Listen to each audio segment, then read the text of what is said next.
And don't forget to speak up really loud. Yell at these people. Keep them awake, would you? Okay.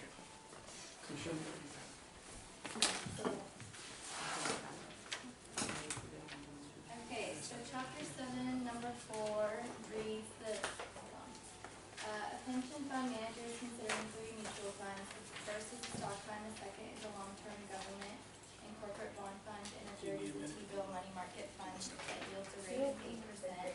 The probability distribution of the risky funds is as follows. Can you speak up a little bit louder?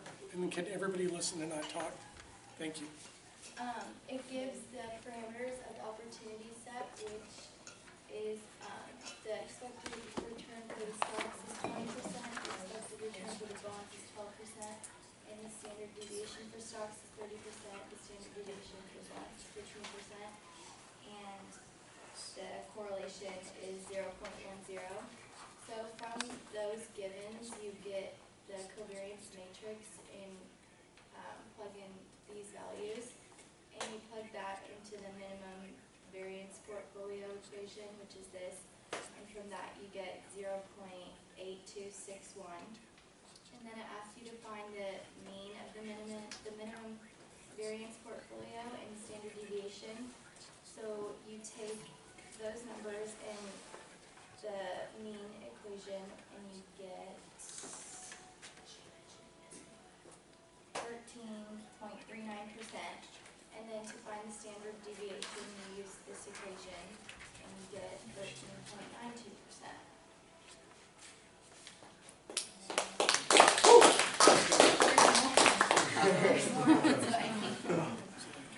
Okay. Number 5 is pension fund manager. Basically, it's the same givens, but you're graphing it. And so this is the graph. There's the tangency portfolio. Here's the minimum variance portfolio, which is that equation over there. And then, yeah, that's about it.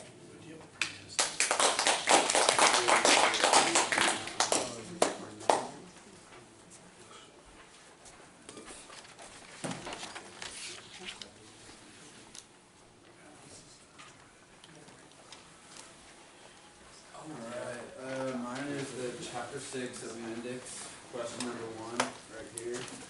The question reads, by year end, the $50,000 investment will grow to $50,000 times the multiple of 1.06,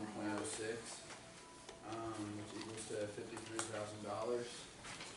And then it gives you a probability distribution. With no fire, the probability is 0.999.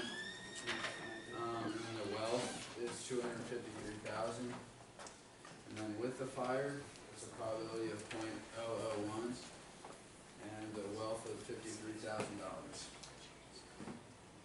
And then you use the expected utility equation right here of 0.999 times ln 253,000 plus the probability of with the fire times the ln of 53,000, and that gives you the utility of 12.439582.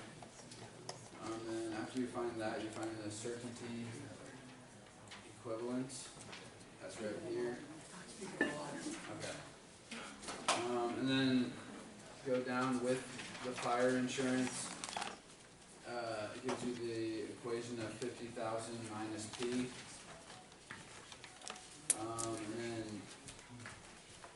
down here it gives you the year-end wealth. To calculate that, you use the certainty equation of 50,000 minus P times the multiple of 1.06. Then you add the $200,000 to that. And then at the end, you're solving for P. So $50,000 minus P times the multiple of 1.06. Then you add the $200,000 to get 252,604.85.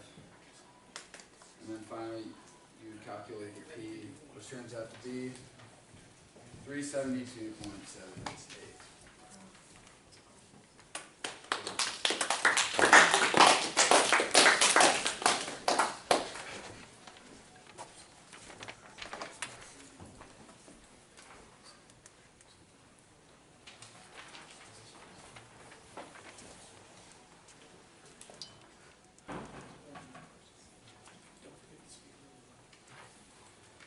chapter 9, number 22. Problem is that suppose the borrowing is restricted so that the zero beta version of the cap in holds. The expected return on the market portfolio is 17%, and the zero beta portfolio is 8%. What is the expected return on the portfolio with the beta of 9.6? So basically, we're using the cap-in model. We use the risk-free rate, which is 8%, plus the beta multiplied by the market return, which is 17%, minus the risk-free rate, and then you get 13.4%. Show me what the Results.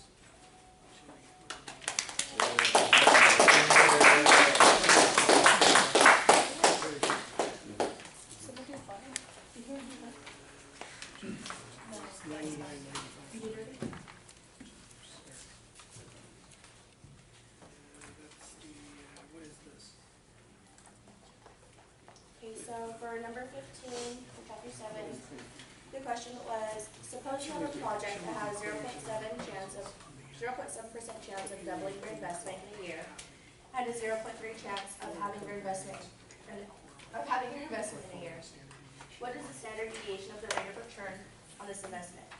So the probabilities are 0.7, 0.3. The rate of return for the 0.7 probability is 9%, and the probability for the rate of return for the probability of the 0.3 is negative 15. So what you're going to do to get the mean is you're going to take the probability of 0.7 and multiply it by 100%, and the probability of 0.3 and multiply it by negative 50% and get 5%. For the variance, you're going to take the mean and multiply it by the rate of return of 100%, multiply by the 0.7 probability, and you're going to do the same for the other probability of 0.3, and you're going to get a variance of 4,725. And for the standard deviation, you're just going to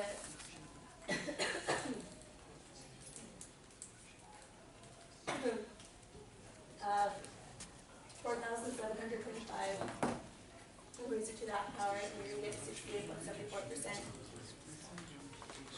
And for problem 16, suppose that you have $1 million in the following two opportunities from which to construct a portfolio. A, risk-free asset earning 12% per year. B, a risky asset with expected return of 30% per year and standard deviation of 40%. If you construct a portfolio with standard deviation of 30%, what is the expected rate of return? So you're going to pretty much like plug it all in. So you're going to take the 12 and add it to the 0.5 and multiply it by 30 minus 12, and then you end up with 25.5% for your expected rate of return.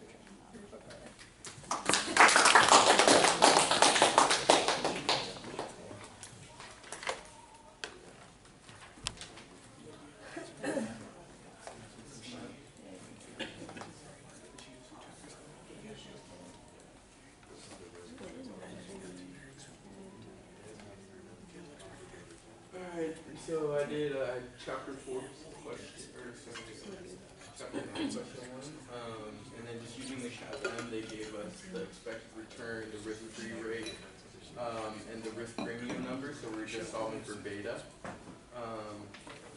So the expected return was 0.18, the risk-free rate was 0.06, and the expected return on the market was 0.14, and just use simple algebra. And then it'll be 0.06, and then the risk premium, that'll be 0.08. Subtract the risk-free rate by the expected return, you get 0.12, and then you divide the 0.08. You divide 0.12 by 0.08, and then you get a beta of 1.5.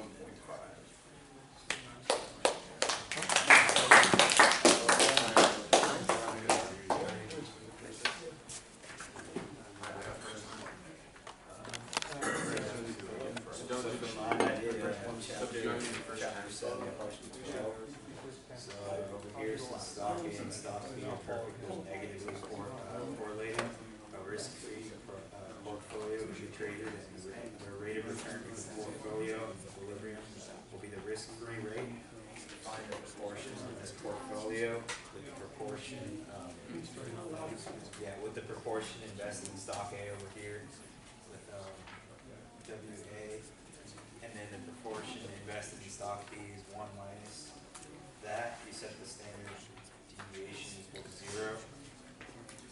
So using this equation, we do 5 times the proportion invested in stock A minus 10 times 1 minus. Yeah, 1 minus that portion in A, then you get 0.667.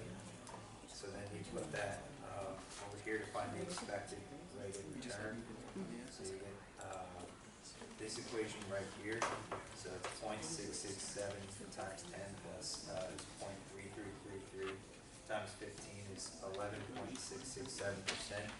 So that means that the risk-free rate is 11.667%.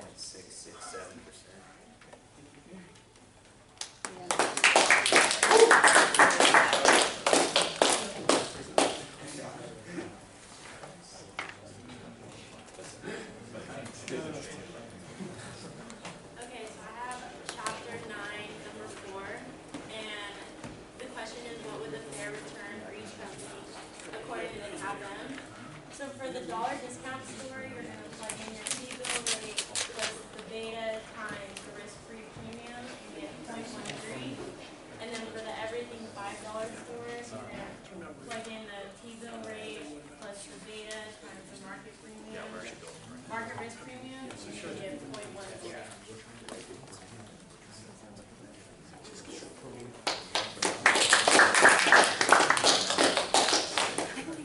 What'd you say?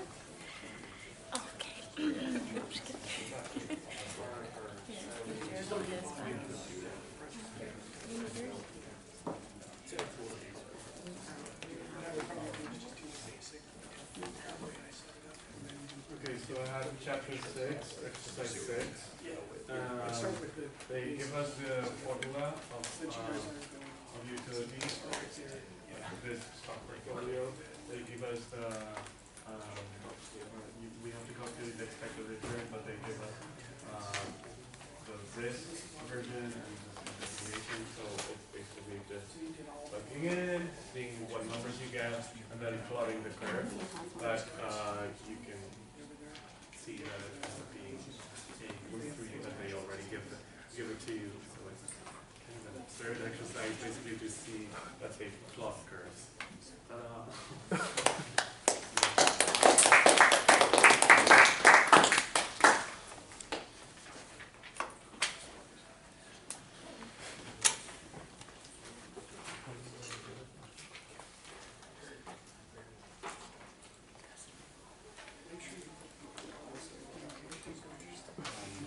We're changing wall now. Yes. Where shall we start? Yeah. There. Chapter 7. No, Maureen, you should go over here. Oh, okay.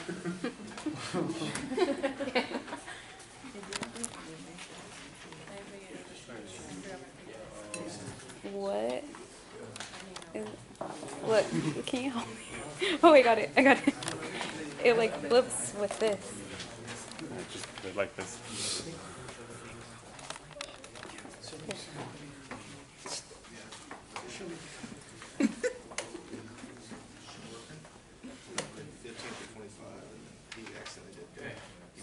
over here, we're talking about the arbitrage pricing model.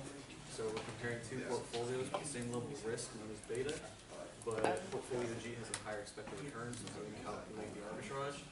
We just take their expected returns, multiply by the betas, and then we end up using the portfolio difference and end up getting the arbitrage percent. That's it.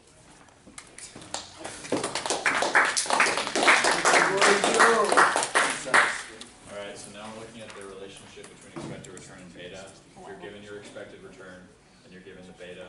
You enter in the risk-free rate, so the equation is risk-free rate plus beta multiplied by risk premium. You're given two equations you can solve for both the risk-free rate and your risk premium. Your 5, so letting it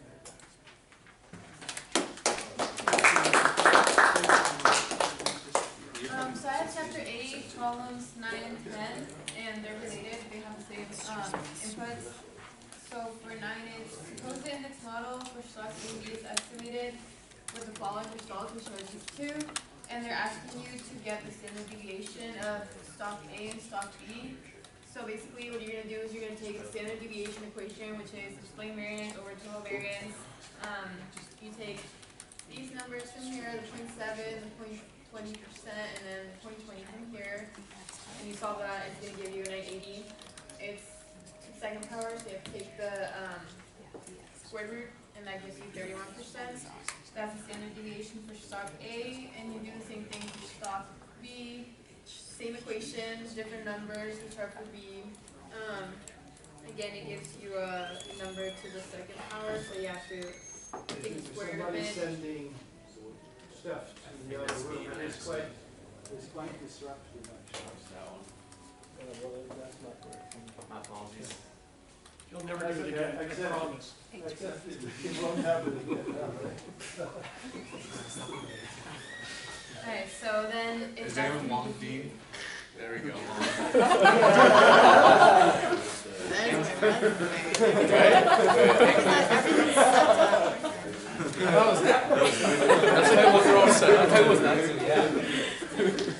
Stand up at 12:20 in the morning. So I give you 69%. And then for column 10, it's asking you to get the systematic risk and the firm specific risk. Basically, you have to take the this equation, which is v squared, which you take from here, and then you take the 20, and that gives you 196. That's your firm specific, your systematic risk, sorry. And then to get the firm specific, you do the your standard deviation minus systematic risk, that gives you 784. That's basically the filter. Same process for B. Yeah.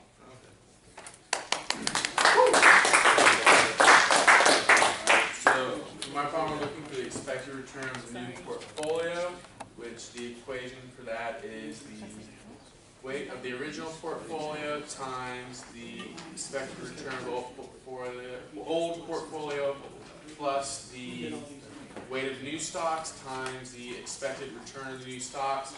And then there's 0.9 times 0.67 and 0.1 times 1.25 added up, which comes out to 0.728%. Next, we need to find the covariance, which is profits times the standard deviation of the portfolio plus the weighted average of the new stocks times the standard deviation of the new stocks plus 2 times the weighted average of the old portfolio times the weighted average of the new stocks, which comes out to these numbers, and when you multiply them all out, it becomes 2.2673%, or once you round it to 2, it's 2.27.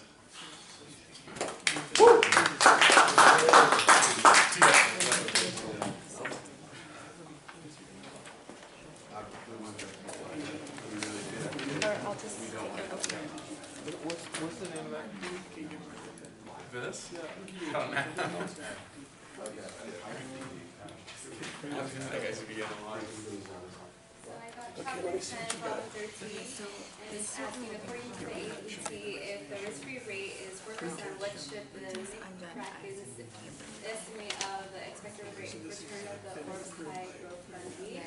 So they give this information, and basically with this given information, real GDP and inflation, you plug it into this equation, and the answer is 0.17 or 70%.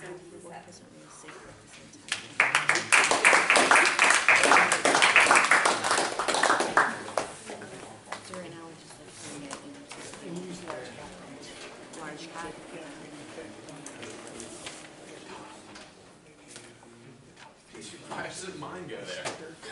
Okay. Okay, so I did chapter 10, problem 10. So, the question is, it gives us data.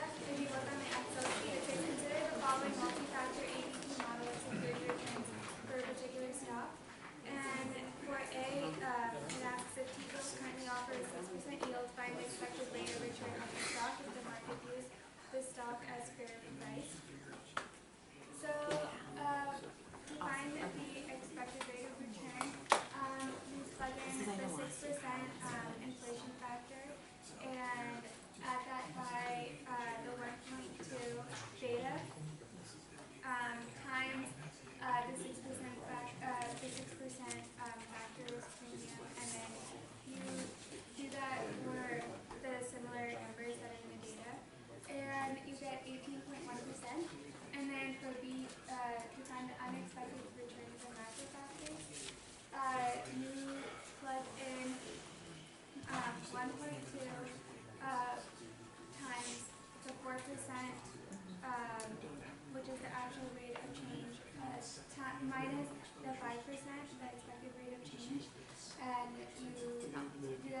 and then 0.75 times 4%, which gives us 16%, and then the stock is overpriced because the actual expected return, which is 15%, is less than the equilibrium.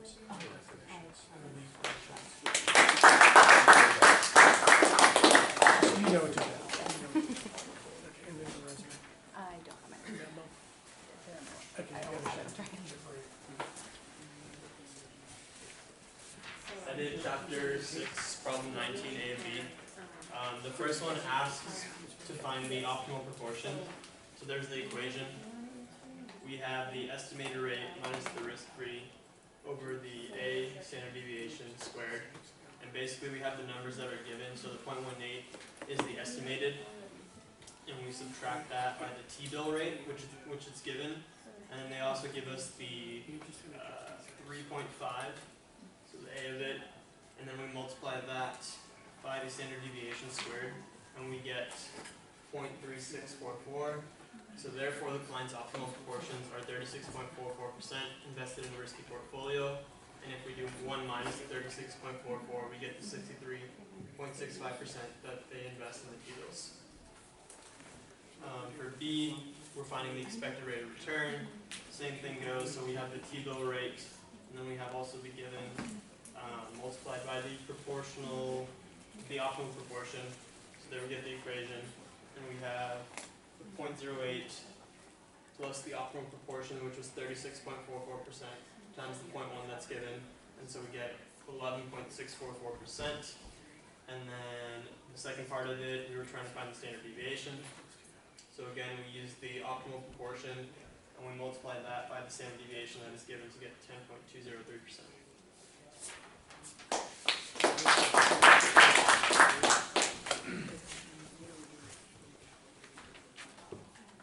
So I did chapter 6, number 17, and the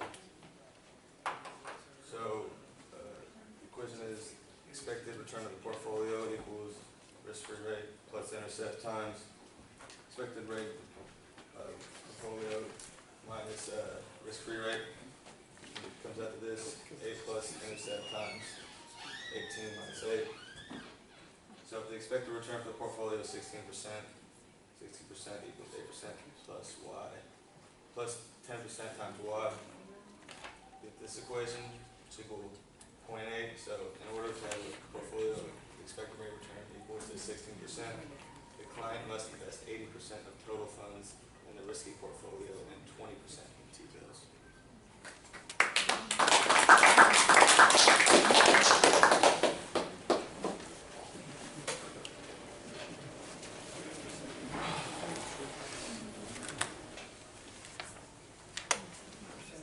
So I had two problems. I had 21 and 22 in chapter 6.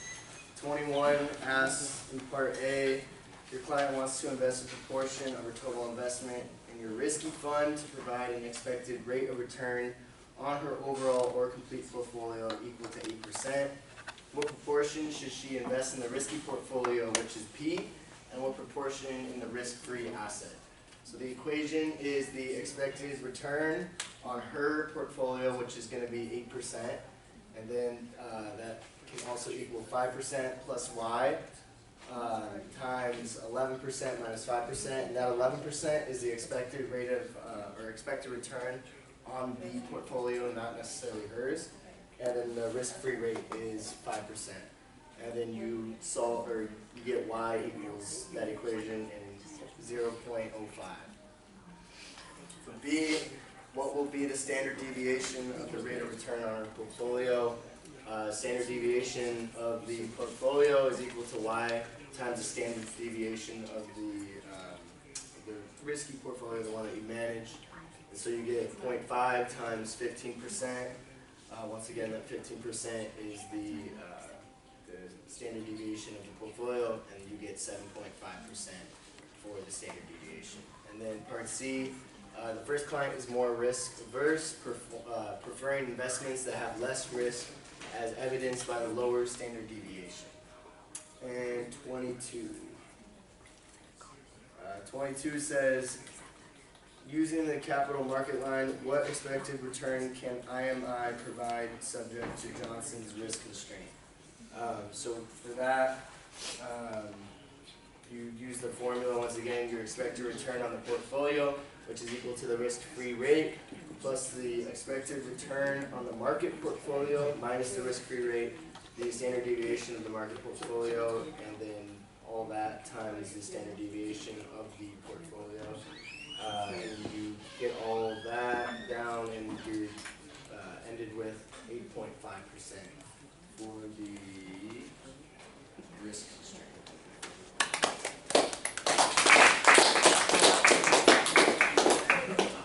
Yeah. I did chapter 6, problems 24 and 26. For problem 24, you're just trying to find the range of risk aversion that your client will neither borrow nor lend, which is y is equal to 1, which is here at the bottom. How to find this optimal risk for your client, which is between 0.64 and 1.28. You're going to find where y is less than 1.0, and again you're going to find that a, and the way to find that a with this equation, you need a to be greater than, because the higher a is, right, if it's the denominator, then it's inverse, right, so it'll go up, so it'll be greater. So the expected return minus risk-free rate times your risk aversion times, let me find it real quick, the standard deviation squared will give you that, and then you do the same thing for greater than 1, and that's where your risk aversion is going to be between these two numbers. For problem 26, you are, the question is, what is the largest percentage fee for that client who is lending? Again, where y is less than 1, greater than 1 would be borrowing. Will be willing to pay to invest in your fund, and then you have to do the same thing for what the client is borrowing. And negative values are kind of important, I guess. So I guess there's that. Hopefully nobody watches this at home on YouTube. Again, you're going to take the expected return minus, I wish, the risk-free rate minus F over sigma. I love your explanation. Simple algebra.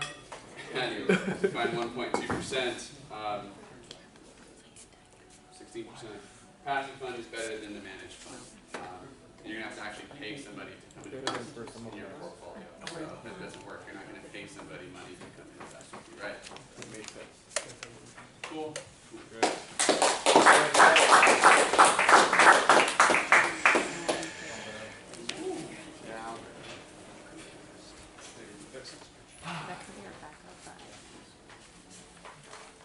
And then chapter 7.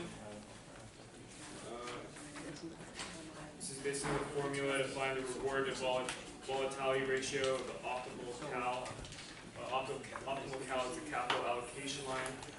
It shows a combination of risk-free and risk assets. So the equation for this is the expected return of portfolio times, it's supposed to be times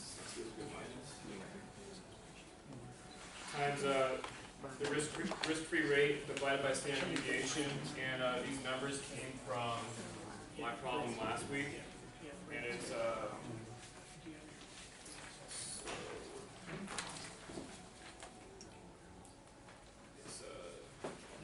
so these numbers came from my problem last week, and it gives me 0.4601, and that is basically that is the for the investor accepts like what the rate of the risk is going to be on the investment.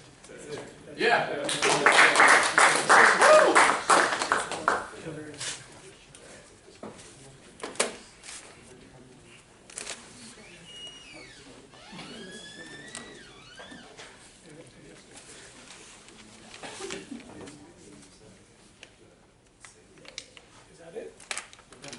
sir. Yeah, okay.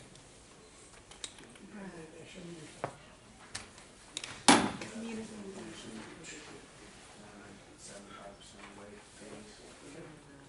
you have a question so I can take a look at your stuff first? Yeah. Yeah, we have. How far did we get on in the back part of the pre-test? The quiz part? Which one did we finish? Did we do the supply and demand analysis yet? We haven't done. We're still on two, I think. And which one's that? Dynamic yield curves. Oh, are we still doing? We started capital and commodity markets. We just finished, dynamic yield curves. Okay. You So answered, we got the short-term. inverted, flat. Yep. And we know that when the yield curve's inverted, inflation expectations are negative. When it's flat, inflation expectations are zero. When it's sloping, inflation expectations are positive. Right. Okay, do we have the four yield curve theories? Yeah. Okay. Expectations market. Yeah, and what's the next question? Does the Fed control, well, we did this, influence directly short-term, and how does it influence long-term? Short-term is open market operations, long-term is to sell bonds. This is all playing out right now. Yeah. This is all playing out right now. The yield curve's already inverted. Trump's been talking, beating up on the Fed to get them to go to zero and negative interest rates. The repo market blew up 2 days ago, which there was no liquidity. The repo rate went basically from 2% to 8%, so there was no overnight liquidity. The Fed had to jump in and basically inject liquidity into the system to basically allow for the clearing of trades and transactions for the first time since 2007.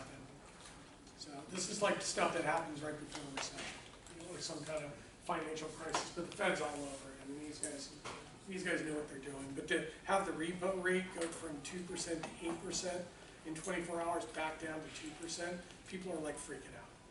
Okay? And they're freaking out over the negative yield curve. I was gonna say, didn't the Fed just lower the rates today?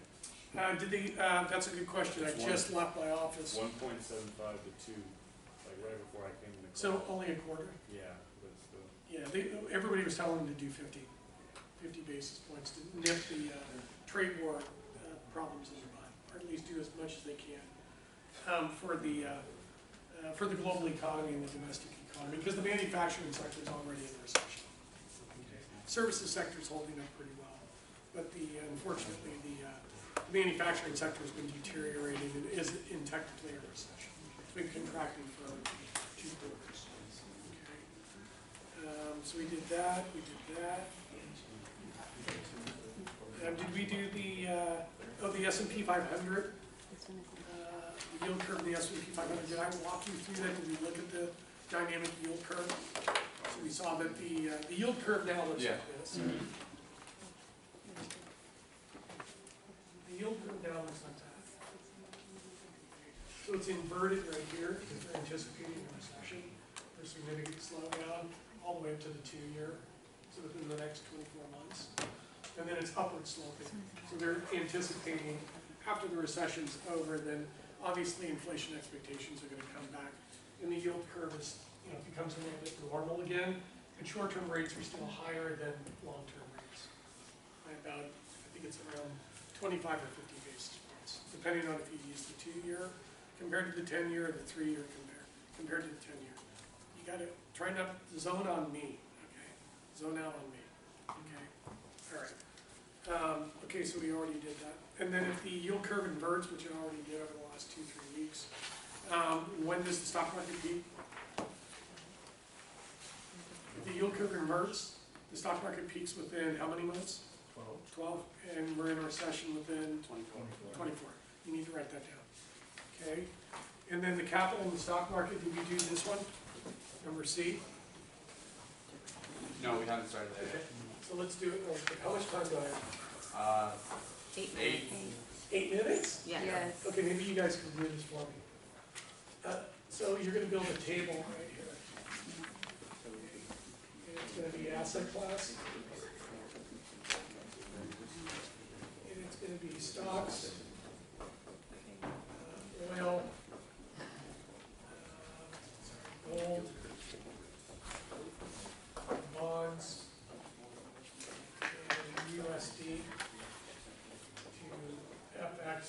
crazy. Here, what you're gonna do, you're gonna build a little table. Okay. Gotten a little more organized over the last few semesters. I like it. And then you're gonna do level. Okay. Here, where's the Dow Jones right now? Trading 26,650 or something like that? 26,000. What is it? 135. Yeah, so it's 27,135. Got it. Okay. And then is it up or down? You just gotta tell me. Has it been trending up or trending down? Up. Okay. Trending up since 2 o'clock Eastern time. And then you're gonna give me, some percentage change, on the trend. Where is it? Is it up or down? By how much? And then why? Give me some reasons why it's been trending up or trending down. And that's it. Okay. And then the next one is the asset class supply demand analysis. So we'll go through the micro or Marshallian microeconomic supply demand analysis. Basically show you how the supply curves are shocked, either supply curves being shocked back or out, or demand curves up or down, and what are the factors that are shocking the supply and the demand curves, so that you can use this analysis to determine the factors that are driving the prices of these asset classes up or down, by how much over a period of time, so that you can put it in your memo. Because I would say at least 1, 2, 3, 4, 5, 6, 7, like 7, so almost half the class didn't take my 123. So we have to train you on the microeconomics, of the asset classes. Because this is how the traders think. Okay, they got, microeconomics, supply demand curves floating in their brain, and then information comes to the market, like the drone attacks on the Saudi, oil production facilities. Oil prices spike up by, the highest they've ever spiked since maybe the early 80s. And then the prices start to float back down again within 24 hours. Can you imagine that trade? Buying basically call options and writing puts as fast as you can, and then reversing all of your trades to make money on the way down. That was a pretty easy trade, I think, because there's so much glut in the oil markets due to fracking and the oil reserves. That was a pretty easy trade, I think. If you were trading, oil derivatives. Okay, so we'll go through that, and then if you still have the quiz from last semester, we're going to spend probably some time on page 17, the financial innovation of engineering, because finance is not finance anymore. It really isn't. It's changed so much within the last 4 or 5 years. The finance theories have been flipped on their head with negative interest rates and, what the Fed's doing, and, just the amount of money that's been printed, on a global basis. That's just one part of the problem with finance these days. The other is finance has totally changed. It's now enabled through technological advancements. So basically, we are not financial analysts anymore, we're financial engineers.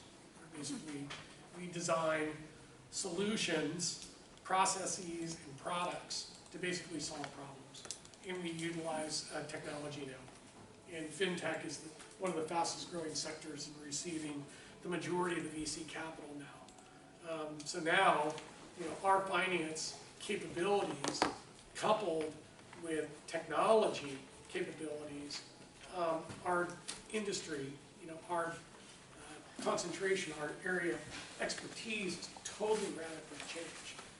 Now, I'm not a computer scientist, but I'll tell you what, I work with technology companies, or a technology company that hires the data scientists and the programmers, and I work directly with the CTO, the Chief Technology Officer. So you don't need to be an expert in it, but you got to know how to project manage, program manage. You got to understand product development. You got to understand the culture and the environment in which you're working. to produce, process, and product to be able to solve problems very quickly. And if you can do it at the firm level, or you can do it at the divisional level, and you can do it quickly, the money comes. The bonuses, the salaries, the stock options, and if you're working with fintech companies and they basically get bought out, by some of the large banks, and you're one of the first 4 or 5 employees, you're going to be a multimillionaire, because that's basically where finance is going. Okay. So we're going to spend some time, on what are the prerequisites to basically create environments where people are highly intelligent, highly creative, to the point where they can, maybe they don't know how to solve the problem, but they'll figure it out really quickly. And if there's other people around them that have done something similar before, they basically form teams, agile and virtual teams, very rapidly to get it together to scale out the solutions, to test the solution, either the product or the process, and try to get it into implementation and deployment as quickly as possible. So our jobs are not financial analysts anymore, we're financial engineers, okay, designing solutions. Okay, so that's it. I think I'm out of time right now. 1 minute. Are you guys staying for the meeting? You gonna stay for the meeting? Stay for the meeting. Okay. And then what I'm gonna try to do is every Wednesday between 1 and 2 o'clock, I'm bringing hiring managers. So for you, those of you who don't have jobs, stick around. Get dressed up, bring your resumes. They're going to come in, they're going to speak for like 20 minutes, 30 minutes, and then they're going to have 3-minute, 5-minute interviews with people who start collecting resumes. So I got AXA coming in on the 25th, trying to get Merrill Lynch to come in after that, JP Morgan, we're going to get Cushman Wakefield, JLL, CV Richard Ellis, Marcus Millichap, and FDIC, the Federal Reserve. So I'm going to book this time slot between 1 and 2 every Wednesday to bring people here to hire you, period. Okay? And if you want to bring other people, you can bring on other people too that are serious about getting internships and jobs. Okay? Thank you.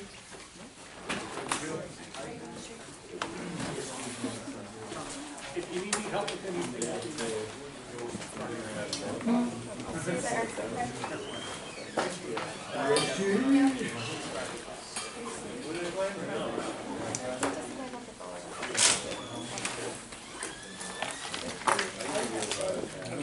So, I have a question. Yeah.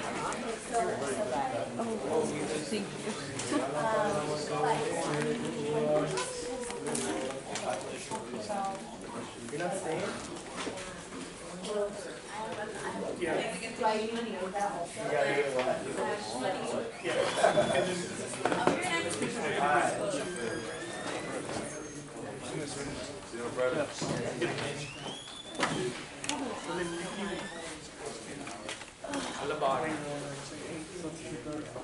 Hey, thanks so much. How are you? Go ahead. You too, man. Yes, I am. and then get Joe's Wow. Moving on. Yeah, I did an internship there. It's pretty cool. But the woman They have a lot of fun. It doesn't feel like I'm at work. It feels like I'm called down. Oh my gosh. Yeah. That's what they're like. how would be It's a young one. Everyone is smart. Everyone goes out on like Thursday and Friday. Is that Sunday? Every day. Amazing. No, but everyone's really cool. They help me out. Did I show you I this enjoy it. card? Yeah, I got it. Are you Yeah, perfect. thinking about your graduation? And then you your resume. And then come in. Of course you do. Everyone does. It's awesome. I want to do that. Hey. Take your time. It's fine. Well, I'll say that. Your wings start on first meeting.